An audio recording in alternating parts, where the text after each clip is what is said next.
Hello students, बहुत बहुत स्वागत है। आज हम क्वेश्चन नंबर 11 करेंगे।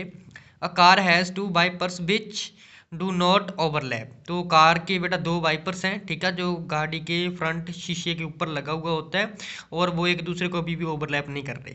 ठीक है, तो कह रहा है कि each wiper has blade of length 25 centimetre sweeping through an angle 115 degree. तो दोनों जो ब्लेड है उसकी लेंथ सेम है, 25 सेंटीमीटर है। ठीक है, और कितने एंगल तक स्वाइप करते हैं बेटा, वो 115 डिग्री एंगल तक। तो find the total area cleaned at each sweep of the blades. तो हमें बेटा टोटल एरिया फाइंड आउट करना है, दोनों ब्लेड्स के द्वारा कितने एरिया कवर कर लेती हैं। यहाँ पर एक रफली डायग्राम से समझाने की कोशिश जो है मैं आपको करता हूँ। देखिए जिस तरीके से ये हमारे पास कार का एक वाइपर है, ये सेकंड वाला वाइपर है। ठीक है, तो आपको पता है कार का वाइपर कुछ इस तरीके से जो है क्या करेगा बेटा, शीशे को साफ करेगा। ठीक है, दोनों वाइपर इसी तरीके से। तो अगर इस तरीके से जो है अगर स्वाइप करते हैं बेटा, अगर मूव इस तरीके से करते हैं तो कितने एंगल तक जाएगा, 115 तक। तो एक 115 तक जाएगा तो दूसरा भी कहाँ तक जाएगा, 115 तक ही जाएगा। ठीक है जी, और साथ में दोनों जो हमारे पास ब्लेड है उनकी बेटा लेंथ दे रखी है 25।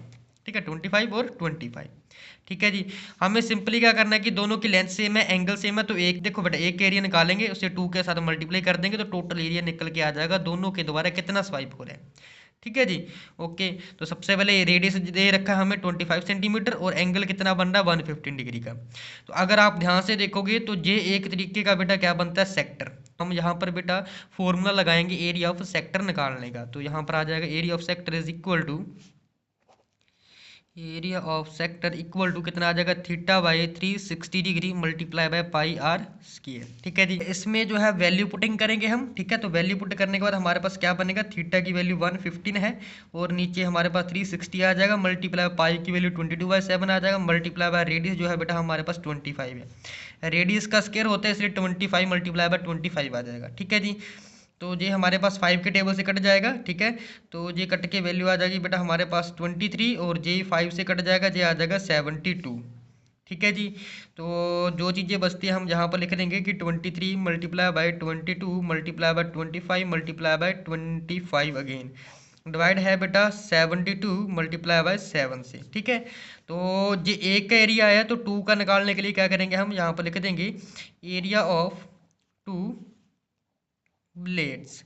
तो कितना एरिया जो है कवर करेगा 2 ब्लेड्स के जरिए, तो कितना आ जाएगा, जितनी भी जो वैल्यू से 2 से मल्टीप्लाई कर देंगे तो 2 multiply by 23 multiply bye 22 multiply 25 multiply 25 divided by कितना आ जाएगा बेटा 72 मल्टीप्लाई बाय 7। अब जे 2 से कट जाएगा बेटा कितना आ जाएगा हमारे 6।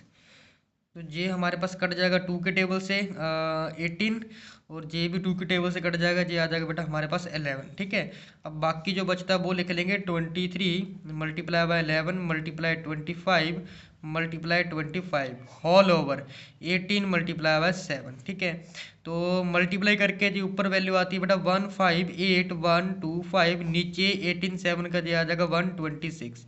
तो इतना एरिया जो है दोनों ब्लेड जो है कवर करेंगे। ठीक है जी, होप की वीडियो अच्छी लगी होगी, क्वेश्चन अच्छे ढंग से समझ आ गया होगा। अगर कोई भी दिक्कत डाउट है तो कमेंट बॉक्स में लिख दीजिएगा। तो मिलते हैं हम अपनी नेक्स्ट वीडियो को, चैनल को सब्सक्राइब करना मत भूलिएगा।